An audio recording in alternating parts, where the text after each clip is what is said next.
سالها قبل 2 تا کشیش داشتن توی مسیری میرفتن. همینجور که داشتن میرفتن یه پیرزنی رو میبینن که وایساده کنار رودخونه و ازشون کمک میخواد. این 2 تا کشیش یکیشون استاد بودن و کسی بود که سالها تجربه داشت و نفر دوم جوونی بود که تازه میخواست این مراحل رو طی کنه. این 2 تا کشیش با این پیرزن برخورد میکنن. پیرزن ازشون میخواد که کمکش کنن از رودخونه رد بشه. اما اینا یک کم به خودشون فکر میکنن.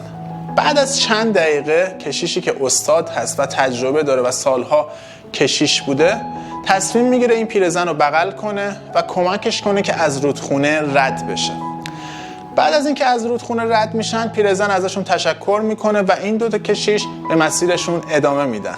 همینجور که داشتن میرفتن کشیشی که جوان‌تر بوده هی با خودش فکر میکرده که چرا ما این کارو کردیم، چون که توی مذهبشون ممنوع بود که دست به جنس مخالف بزنن، دست به یک پیرزن یا اصلا به یک زن بزنن.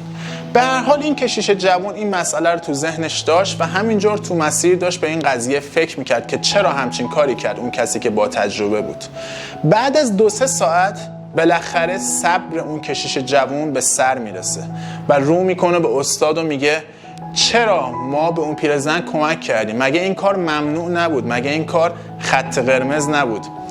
کشیشی که تجربه بیشتری داشت رو میکنه به کشیش جوان و میگه ببین حتی اگر کار من خطا هم بود تو چرا 3 ساعته که داری به این قضیه فکر میکنی؟ چرا این مسئله‌ای که کاملا جنبه منفی داره رو داری بهش مدام فکر میکنی؟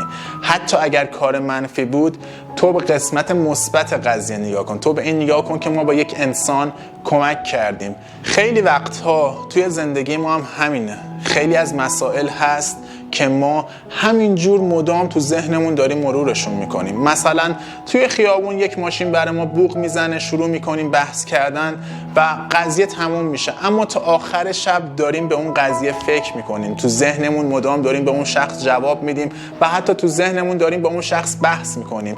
یا اینکه سالها قبل یک نفر به ما بدی کرده یا یک رابطه غمگینی رو داشتیم که تمام شده یا شخصی ما رو ترک کرده، اما سالها تو ذهنمون این زنجیر رو بس کردیم و مدام داریم به این قضایا فکر میکنیم، در صورتی که در اصل داریم به خودمون آسیب میزنیم، در صورتی که اگر این زنجیر فکر کردن رو قطع کنیم و بیخیال بشیم خیلی اتفاقای بهتری برامون میفته. یاد بگیریم که تو زندگیمون مهربون باشیم و زود آدما رو قضاوت نکنیم.